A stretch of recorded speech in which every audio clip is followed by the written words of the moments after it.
भारत के सभी राज्यों की खबर SNS न्यूज चैनल पर, खबर जो आपको रखे सबसे आगे।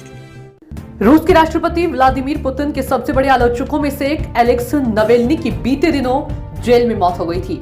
शुक्रवार को नवेल्नी को मॉस्को में दफना दिया गया। नवेल्नी के अंतिम संस्कार में भाग लेने के लिए भारी संख्या में पहुंचे लोग। इस दौरान क्रेमलिन के प्रतिबंध बावजूद लोग वहां इकट्ठा हुए।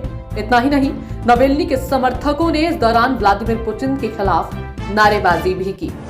वाशिंगटन अमेरिका के राष्ट्रपति जो बाइडेन ने शुक्रवार को कहा कि अमेरिका जल्द ही गाजा में हवाई मार्ग से मानवीय सहायता पहुंचाना शुरू करेगा।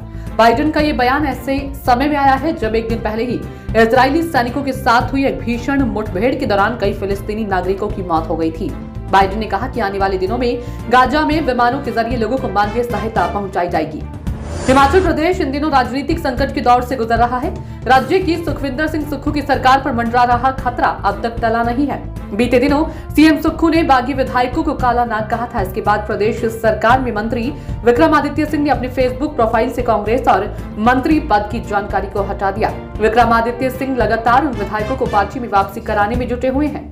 लोकसभा चुनाव से पहले देश में CAA कानून को लेकर एक बार फिर चर्चा गर्म है। बीजेपी चुनाव समिति की बैठक में पहुंचे गृह मंत्री अमित शाह की कार की नंबर प्लेट को लेकर भी कई तरह के कयास लगाए जा रहे हैं। गुरुवार को बीजेपी हेडक्वार्टर पहुंचे अमित शाह की वाली कार में CAA शब्द को लेकर लोग मान रहे हैं कि सरकार ने कानून के जल्द लागू होने का इशारा कर दिया है।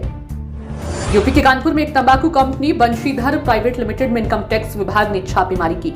शुक्रवार को की गई इस छापेमारी में जो कुछ मिले उसे देखकर सबके होश उड़ गए। दरअसल तंबाकू बनाने वाली कंपनी कितना कमा सकती है, इसका अंदाजा आपको इस खबर से हो गया होगा। आयकर विभाग ने इस दौरान कंपनी के कई ठिकानों पर छापेमारी की, साथ ही दिल्ली स्थित एक आवास पर भी छापेमारी की। इस कंपनी के मालिक का नाम है KK मिश्रा और उनके बेटे का नाम है शिवम मिश्रा।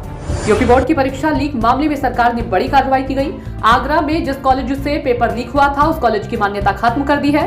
यूपी बोर्ड की बैठक में अतर सिंह इंटर कॉलेज रौझौली की मान्यता खत्म करने का फैसला लिया गया। बता दें कि आगरा में अतर सिंह इंटर कॉलेज रौझौली से ही पेपर लीक हुआ था। 29 फरवरी को इंटरमीडिएट जीव विज्ञान और गणित का प्रश्न पत्र व्हाट्सएप पर लीक हो गया था। दिल्ली में आम आदमी पार्टी के विधायक अमानतुल्लाह खान को Delhi Waqf board money laundering मामले में कोर्ट से बड़ा झटका लगा।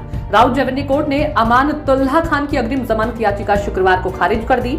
ये मामला ओखला इलाके में कथित तौर पर मौजूदा आप विधायक अमानतुल्लाह के कहने पर 36 करोड़ रुपए की संपत्ति खरीदने से संबंधित है। ईडी द्वारा तलब किए जाने के बाद विधायक ने वक्फ बोर्ड मनी लॉन्ड्रिंग मामले में अग्रिम जमानत की मांग करते हुए अदालत का रुख किया था।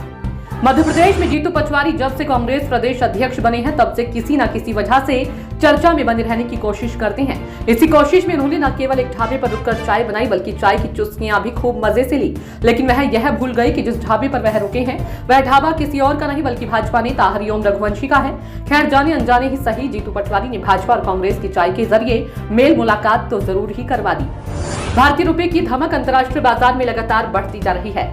श्रीलंका, मॉरिशस, भूटान, नेपाल, UAE और कनाडा जैसे देशों के बाद अब ग्रीस में भी UPI से पेमेंट करना संभव हो गया है। पीएम मोदी और ग्रीस के प्रधानमंत्री किरियाकोस मित्सोटाकिस के बीच वार्तालाप के बाद इस पर सहमति के बाद दोनों देशों के बीच समझौता पत्र पर हस्ताक्षर भी हो गया है। भारत के UPI पेमेंट को स्वीकार करने वाला ग्रीस पहला यूरोपीय देश बन चुका है। बिहार के हाजीपुर में चरित्रहीनता के आरोप में एक महिला के हाथ पैर बांधकर बाल काटे गए हैं। भरी पंचायत सभा में मानवता को शर्मसार करने वाली करतूत में पीड़ित महिला का पति और क्षेत्र के वार्ड पार्षद भी शामिल है। महिला का बाल काटते हुए वीडियो सोशल मीडिया पर भी वायरल किया गया। पीड़ित महिला के बयान के आधार पर पुलिस ने FIR दर्ज कर आरोपी की गिरफ्तारी के लिए कार्रवाई में जुट गई है।